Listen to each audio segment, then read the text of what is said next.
그래서 부처님께서 수보리에게 말씀하셨습니다. 모든 티끌이 아니고 이름이 티끌입니다. 열애께서 설한 세계는 세계가 아니고 이름이 세계입니다. 부처님께서 수보리에게 물었습니다. 전부 문답입니다. 또 수보리를 부르고 부처님께서 그에게 말씀하셨습니다.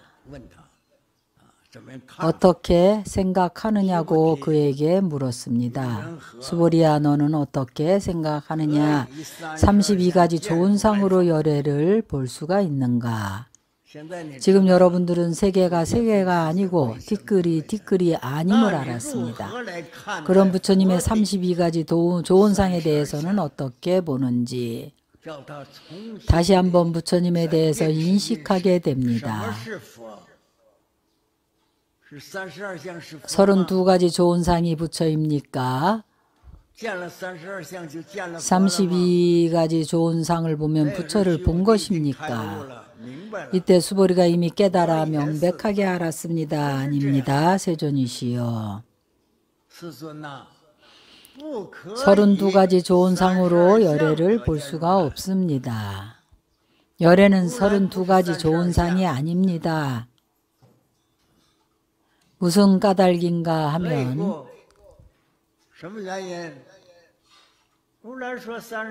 열애가 설한 32가지 좋은 상은 곧 상이 아닙니다. 상이 아님이라야 32가지 상입니다. 만약 상이 상 아님을 보면 곧 열애를 봅니다. 바로 이런 뜻입니다. 부처님께서 이 예를 들어서 수보리에게 물었습니다. 수보리가 답변을 할 때에 32가지 상으로 열애를 볼 수 없다고 말했습니다.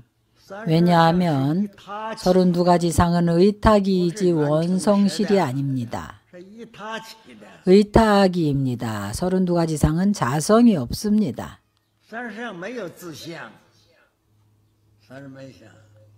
그래서 비상입니다. 무자성인데 체성이 존재할 수 있겠습니까?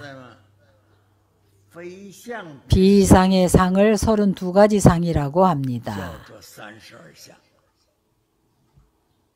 그래서 금강경에서 우리에게 가르쳐 줍니다. 만약 상이 상아님을 보면 곧 열애를 봅니다. 32상은 바로 비상입니다. 32상을 보면 바로 상이 아닙니다. 열애는 32상이 아닙니다. 32상을 떠나서 어디에서 열애를 표현할 수 있을까요? 이것을 사교에서 말하는 것으로는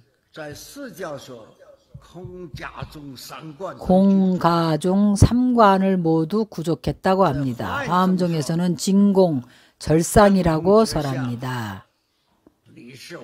이사무의 주변 함룡입니다. 사교든지 오교든지를 막론하고 바로 이것에 대해 얼마나 많이 말했는지 모릅니다. 얼마나 많은 노력을 들여서 분명하게 해석을 했습니다.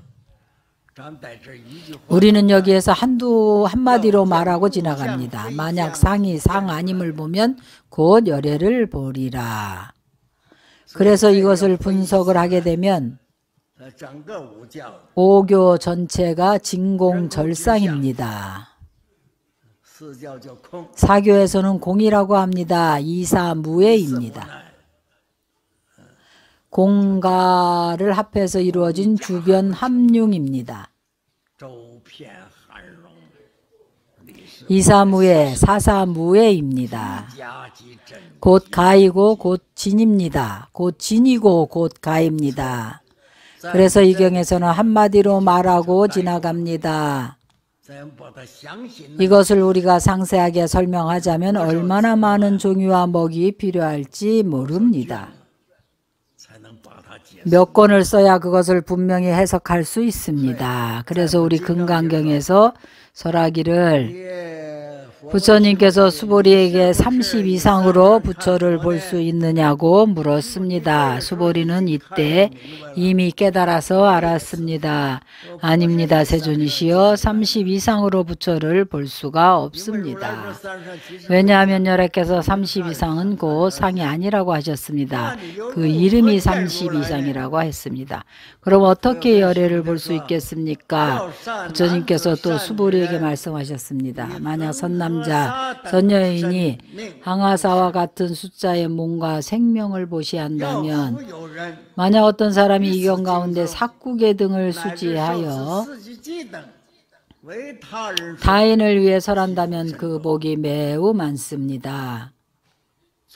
이 이후부터는 다 금강경에 공덕을 설하고 있습니다. 세간의 기타 비유를 들어서 증명합니다.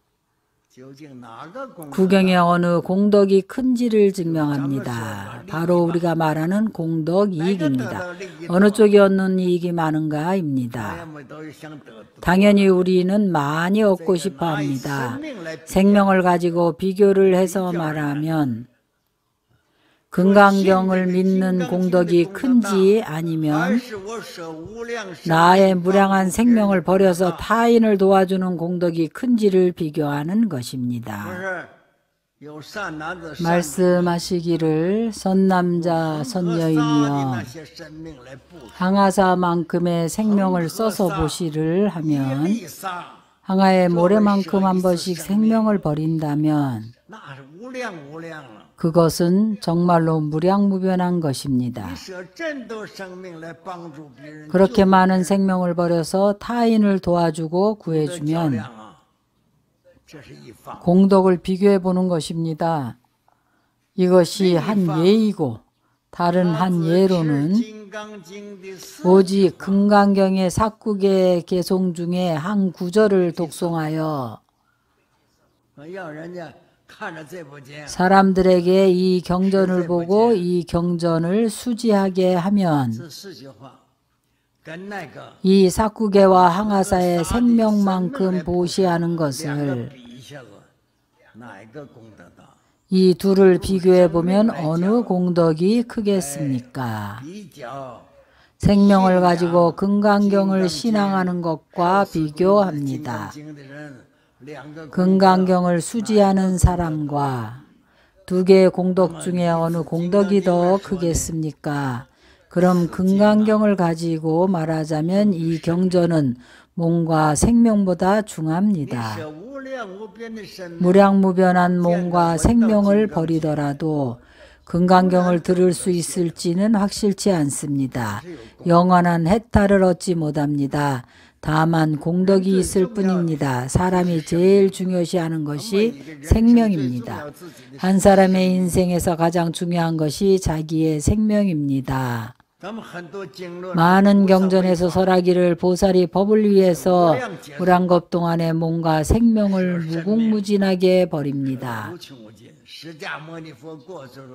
서가모니 불께서도 과거에 다른 경론에서 이렇게 말한 적이 있습니다. 삼천대천세계 하나의 티끌에라도 서가모니 불의 생명을 버리지 않은 곳이 없다고 하셨습니다. 정말로 많은 몸과 생명을 버리셨을 것입니다. 보살은 법을 위해서 몸을 잊어버린다고 합니다. 많은 몸과 생명을 버려서 중생을 위합니다. 이 복덕이 당연히 많을 것입니다. 금강경에 삭구계를 수지하는 것만 못합니다. 금강경의 삭구계의 뜻을 수지할 수 있다면 많은 검의 신명을 버린 공덕보다 많습니다. 왜냐하면 중생이 금강경을 수지할 때에 금강경이 우리에게 가르치는 무아상, 무인상, 무중생상, 무수자상을 이날을 다 끊고 망상을 다 없애버립니다. 성불을 할 수가 있고 도노에서 성불합니다. 비록 많은 겁에 신명을 버렸다고 하더라도 다만 복을 받을 뿐이지 도를 성취하는 것이 아닙니다. 금강경을 수지하면 도를 성취합니다. 도를 성취하는 것과 복을 받는 것을 비교하면 그것은 하늘과 땅 차이입니다. 이 도리는 수보리가 이미 깨달아서 잘 알고 있습니다. 이때 바로 변론을 마무리 지어야 할 때에 수보리가 이 금강반야 바라밀경을 듣고 깊이 그 의미를 이해하고 이때가 되어서 수보리가 금강반야바라밀경의 깊은 뜻에 대해서 완전히 깨달아서 완전히 이해를 했습니다. 감사한 마음의 눈물이 하염없이 흘렀습니다. 바로 감정이 표출된 것입니다. 사실 수보리는 이미 견사옥이 없습니다.